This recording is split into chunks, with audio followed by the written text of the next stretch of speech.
નવસારી કૃષિ યુનિવર્સિટીના વૈજ્ઞાનિકોએ કેરીની નવી જાત વિકસાવી હતી, જે કેરીનું નામ હતું સોનપરી, જે નામ જેવા ગુણો પણ ધરાવે છે. સોના જેવી કિંમત અને અન્ય કેરીની સરખામણીમાં સૌથી મોંઘી કેરી કહી શકાય છે.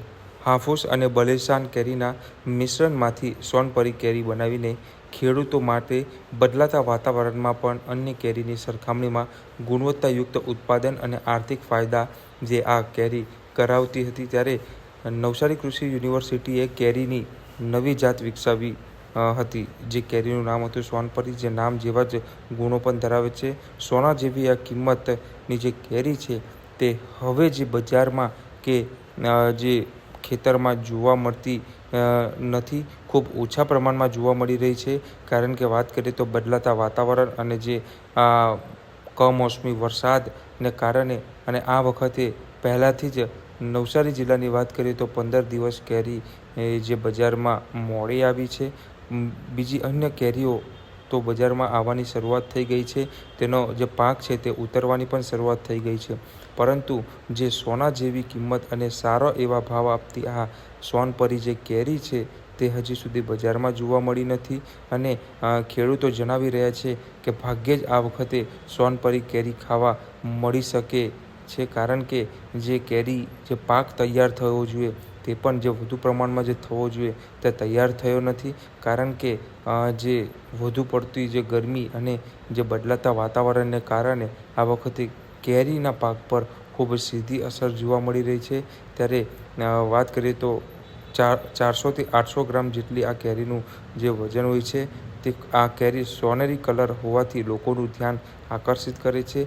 ત્યારે શા માટે આ વખતે સોનપરી કેરી ભાગ્યે જ ખાવા મળે એવી પરિસ્થિતિ છે, તો ચાલો જાણીએ ખેડૂત પાસેથી. જી, શું પરિસ્થિતિ છે સોનપરી કેરીની? ખાસ કરીને દક્ષિણ ગુજરાત અને તેમાં નવસારી, વલસાડ એ કેરી માટે પ્રખ્યાત છે.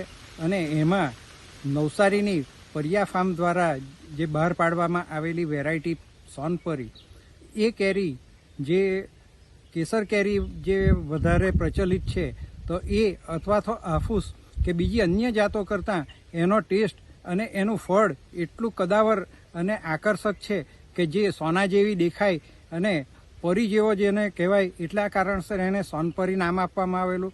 અને હાલ જે ગયા 2-3 વર્ષ જે સોનપરી કેરી ખાવા મળી, તેની સામે ચાલુ વર્ષે કેરી જોવા પણ કોઈકને નથી મળવાની એ પરિસ્થિતિમાં છે. કેમ કે વાતાવરણમાં જે જોઈએ એવું કેરીના પાકને અનુકૂળ વાતાવરણ ન મળ્યું. શરૂઆતમાં ઠંડી એકદમ ઓછી રહી, પછીના ગાળામાં જ્યારે ઠંડી પડી તે એકદમ મોડી શરૂઆત થઈ.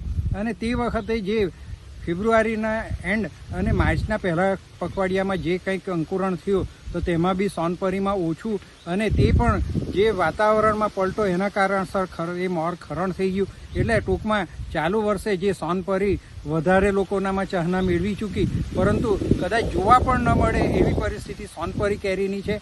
અન્ય જાતોની કેરીમાં બી અછત તો છે જ, પરંતુ સોનપરી તો અમુક લોકોએ જેણે જોઈ જ નથી એને જોવા પણ નથી મળવાની. કેવો ભાવ હોય તો સોનપરી? સોનપરીનો ખાસ કરીને સરસ છે કે ભાવ કરતાં બી ખરેખર તો વેચાણમાં જ આવી નથી. કારણ કે જે કોઈ ખેડૂતોએ બનાવી તો એને પોતાના કુટુંબ અથવા તો પોતાના સગા સંબંધી લાગતા વળગતાને ખવડાવવામાં જ પૂરી થઈ જતી. એટલે જે એનું માર્કેટિંગ એટલે કે વેચાણ કિંમત તે એમ જોવા જાય તો 8,000 થી 9,000 રૂપિયા 20 કિલોના ભાવે બી વેચાયેલી, અને એ મેં પોતે બી એ ભાવ ચૂકવેલો છે.